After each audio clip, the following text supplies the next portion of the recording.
A new security law proposed by China threatens to stoke unrest between Beijing and Hong Kong's pro-democracy movement. The legislature could ban secession, foreign interference and any activity aimed at bringing down the central government. It's seen as a response to months of anti-government protests that erupted in Hong Kong last year over Beijing's growing control in the territory. The issue will be debated by China's National People's Congress tomorrow.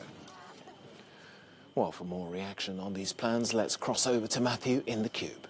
Tokes, it was one of the biggest news stories of 2019. Anti-government demonstrations against the now withdrawn extradition bill in Hong Kong, whether it was on the streets of the city or at Hong Kong's international airport. And while the global pandemic has been ongoing, those tensions have far from eased. In fact, they have been heightened on Thursday thanks to this announcement that the Chinese parliament was considering a latest amendment to its bills. I want to go over what exactly this means. This is Article 23, as released by a government document. It says that the Hong Kong administrative region can prohibit any act of treason, sedition or subversion against the central government, as well as prohibiting foreign organisations from conducting and establishing ties within that region. Now, China has further clarified what this means to them via the embassy in the United States on Twitter, saying that this is an attempt to improve the legal framework and enforcement mechanisms that they have for national security and to improve their institutions of a framework of one country, two systems. Now, China has been very anxious that they've not been able to pass this in Hong Kong government themselves over the last few years. In fact, the last attempt in 2003 saw mass demonstrations with more than 500,000 people on the streets. But a legal mechanism allows them to bypass Hong Kong institutions to pass this legislation.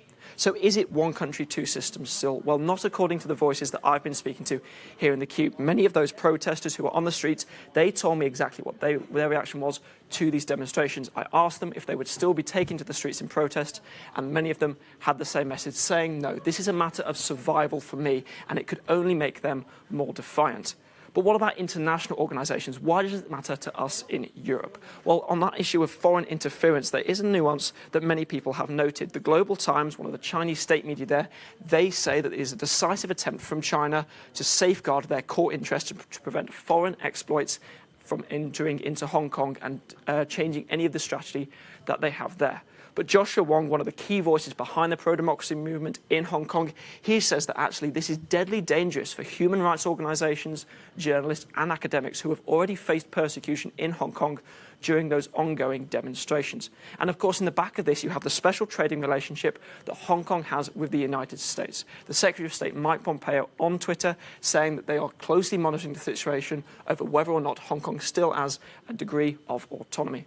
So, Tokes, not just for people within Hong Kong, but the eyes of the international world are likely to be on this decision by the Chinese Parliament, which is scheduled for May the 28th. Matthew, thank you for taking a look at that reaction for us.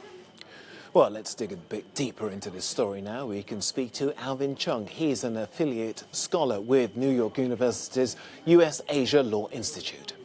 Well, thanks for taking time to speak to us here on the programme. Tell us, under these new plans, or as they're going to be set out and read out tomorrow, will Beijing have power to crack down on Hong Kong's pro-democracy movement? Well, thank you for having me. So there are 2 points that arise out of that question. The first is whether the National People's Congress has the legal power under the Basic Law to enact such legislation at all. Now, the mechanism that was just referred to in the Cube would incorporate legislation under Annex 3 of the Basic Law. However, that power can only be used for legislation pertaining to foreign affairs, defence, and matters outside the scope of Hong Kong's autonomy.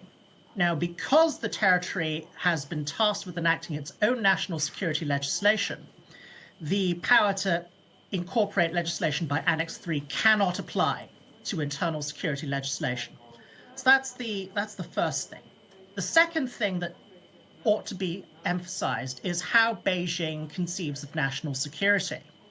If you look at the mainland's national security law, you can see that they have an incredibly broad notion of what national security encompasses. It includes everything from foreign influences to things like guarding against and resisting negative cultural influences or protecting the marketplace. And if you look at what's been happening in mainland China, in the PRC, people have been persecuted for things like shorting stocks or importing foreign anime under the pretext of endangering national security. So as far as I'm concerned, incorporating such legislation would give the Hong Kong and Beijing governments a blank check.